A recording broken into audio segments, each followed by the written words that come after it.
So before I begin, I'm just going to give you an opportunity to make around 100 million variables. Yes, you will need them all over the course of this program. The reason we need 2 copies is because obviously we're using 2 sensors.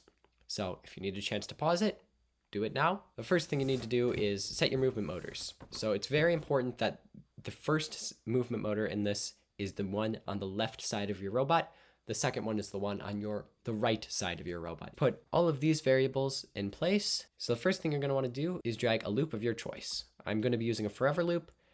You're probably going to want to be using something different because you don't want to go forever because you only have 2 minutes and 30 seconds and limited board length. Inside this loop, we're going to want to put two set variable blocks specifically. It is important that these are inside the loop as we want it to update every single cycle. So we are going to put whatever sensor is on the left side of your robot, the reflected light for that, onto the first bubble. Whatever one's on the right side of your robot into the second bubble. So mine personally are A and B. And then we're going to need to change this to input value. So it's input value for the first one and second input value for the second one. And if you want to be able to control the speed, you're going to need to bring out 2 times operator blocks and just multiply these sensors values by like 0.15. I find that to be a good value. It may be a bit slow for you, and honestly, it depends on how you tune the values up here, which I'll explain at a later point in the video. So now we need to go to the Events tab and grab a message block. So I already have a message called broadcast run PID, so we're going to want to drag out 2 of the when I receive PID blocks. Now we're going to need to drag out 4 set variable blocks under each one of these receptions. And while I'm doing this, I'm just going to say the reason I'm using message, like the broadcasting and receiving messages, is just because it makes it easier to read and understand. So in the first block of each stack, we're going to want it to set it to second error and error respectively, as you can see. And in the bubble, we are going to want to put second input value in the second error one, and then input value in the error one. So pretty simple. In the second one, we're going to want to put proportional and second proportional respectively. And we are going to want to put the error, like the corresponding error in each one. So at this point, you may be wondering, why don't you just put input value directly into this? It's nice to have a variable called error. It's not essential. You could just get away with having an input value one. Personally, I just do it because it makes it nice and easy to read. Then in the next one, you're going to want to have integral and second integral. And you are going to want to drag out 2 plus operator blocks, put 1 in each of them, and you are going to want to make it the corresponding integral plus the corresponding error. And lastly, we have, of course, derivative. And for derivative, we are going to put error minus the previous error.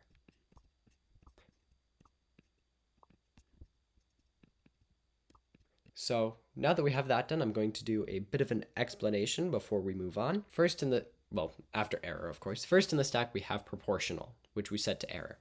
And the way the proportional works is it makes corrections based on how far off the robot is from the target. So in this case, the lighter the line the sensor is detecting, the faster the corresponding wheel goes, with this happening on both sides.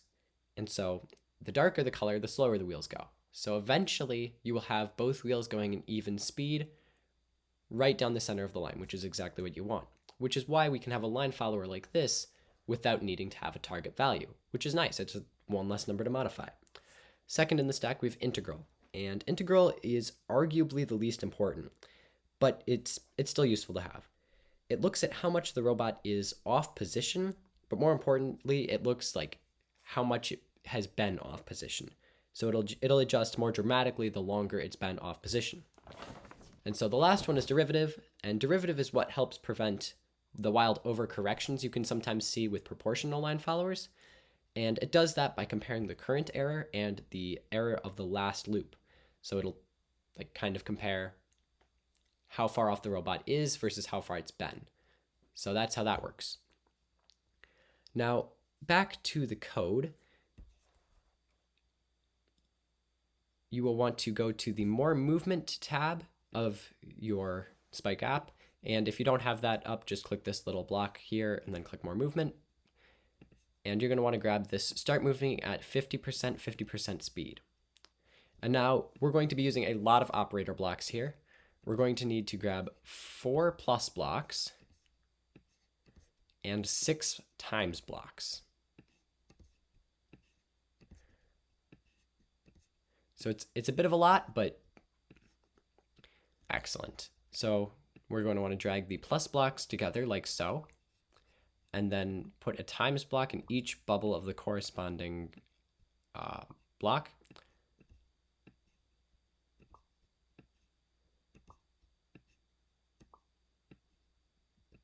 Then you're going to want to go to the variables, and you're going to want to multiply kp and second kp in the bottom one. And you're going to want to multiply that by proportional and second proportional correspondingly. And then, of course, it's ki, and then second ki, and then times integral, and times second integral. And lastly, of course, we have kd and second kd times derivative and second derivative. And so we are going to want to put the first one in the first bubble specifically, and the second one in the second bubble specifically.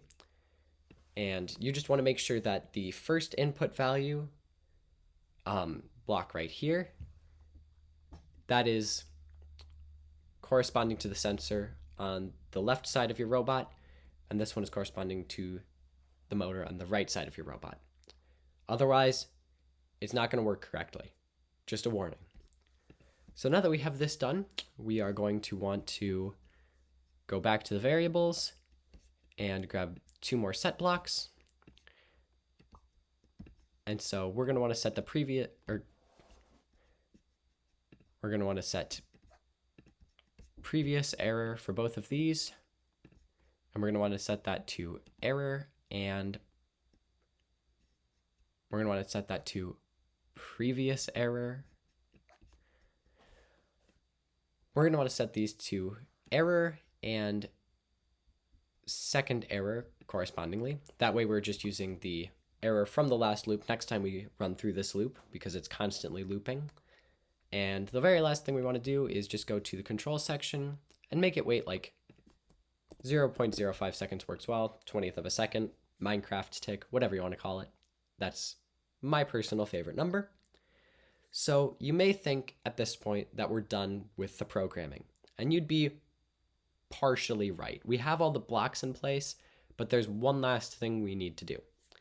So that is to tune the values of kp, ki, and kd. Ki has to be 0. Okay, anything other than 0 will lead to some crazy behavior. Kp, I like to have a value that's close to 1 but not quite 1, because the higher the value is, the sharper it will try to correct, and on occasion it can overcorrect. So kd is kind of how you prevent that. So I like 0.5. That being said, these are all just test values. You're going to have to work with your own robot, tune it yourself. Same with the speed value right here. All of these things are things you're going to have to tune based on your own needs. So now I'm going to run this for you just so you can see how it worked for me.